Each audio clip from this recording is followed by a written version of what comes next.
Hey everyone, welcome back to the channel. Today we're going to be working on Kratos from God of War, and we'll be doing this with our Winsor Newton oil paints. So without further ado, let's get right into it.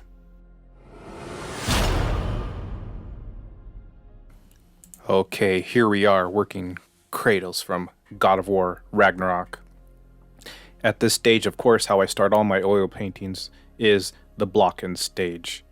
And at this, we're just shaping our major areas, and we're trying to build values first before we start adding our details. Not to mention, you want, when you're working oil paints, if you're not working alla prima, then you want the first layer to completely dry before you start adding the second layer. And when I say alla prima is basically finishing your oil painting in one pass. Now, I do like working alla prima sometimes if I'm doing some shorter paintings, like 2 or 3 day paintings, but if I'm doing something that's going to take 4, 5, 6 days, then I'll start doing it by layers.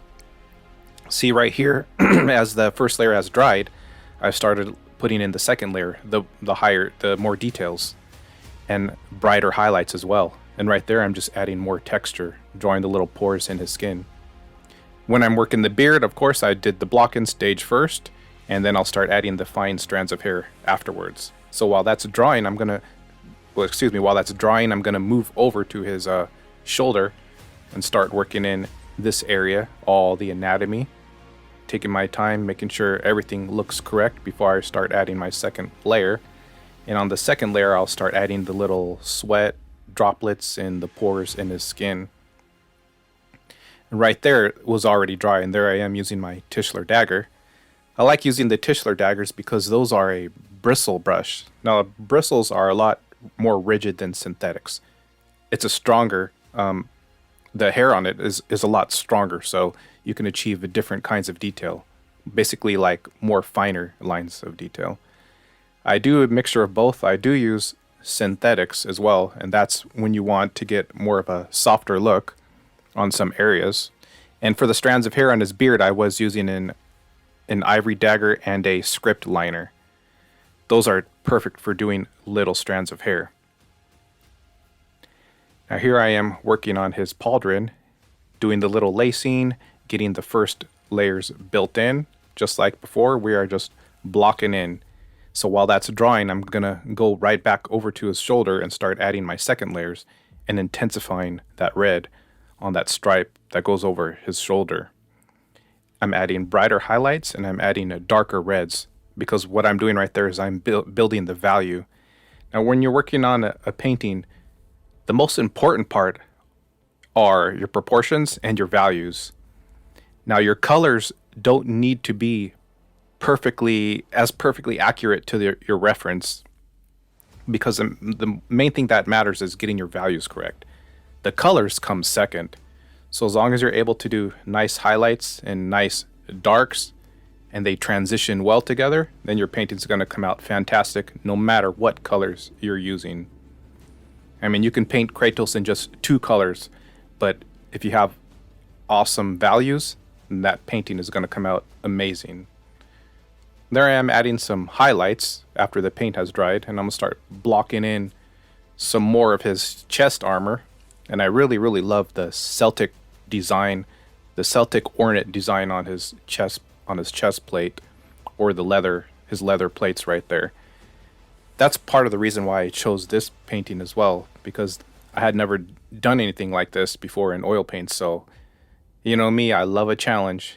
If you're an artist, you should always challenge yourself. You never want to stay within your boundaries. You always want to expand and try something new, because that's how you really advance your skill. You want to be diverse, so when you're tackling projects like commissions and stuff, you'll already know what to do because you've done it before. It's just about getting more experience. Now I did use my script liner here for doing those black lines. I'm basically making the foundation for when I start blocking in. And I did have to thin the paint down, and I used the Liquin Original to thin the paint down to a watery consistency so that I can do those fine lines. And there I am doing the lacing at the bottom and getting close to finishing this. Right there, I'm just adding a little bit of glaze, and then I'm using my script liner to do the little pores and little speckles in his skin. Doing the same on his forehead. That's really going to enhance your picture and set it apart from the competition. And I'm using a little bit of a turquoise color that I mixed because I felt like this bluish green contrasts well against the red on his skin, especially the red stripe. I'm using a little bit of a filbert brush right there. And that's pretty much it. Kratos is all finished. So we'll see you in the next video. Don't forget to subscribe to the Patreon. And that's where all my students learn all my techniques that I've been teaching for a while now. And I go in depth. I believe this tutorial is about 3 hours long. So it's pretty long, but you're going to learn a lot. Anyways, I'll see you in the next video.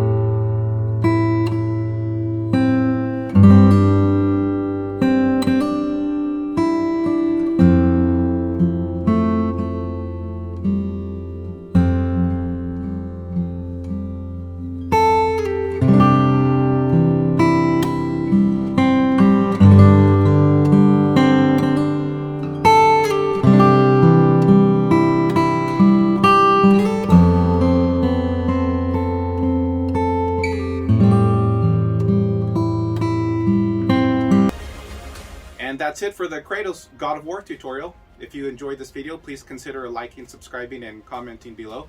Now, if you would like to see the full tutorial, the full video, it's about 2 or 3 hours long. It's on my Patreon channel. I have the link in the description below. In these tutorials, I go into great detail in explaining my techniques on color mixing, how I achieve detail, how I get my proportions correct, texture, and there's a lot more. So I'll see you in the next video.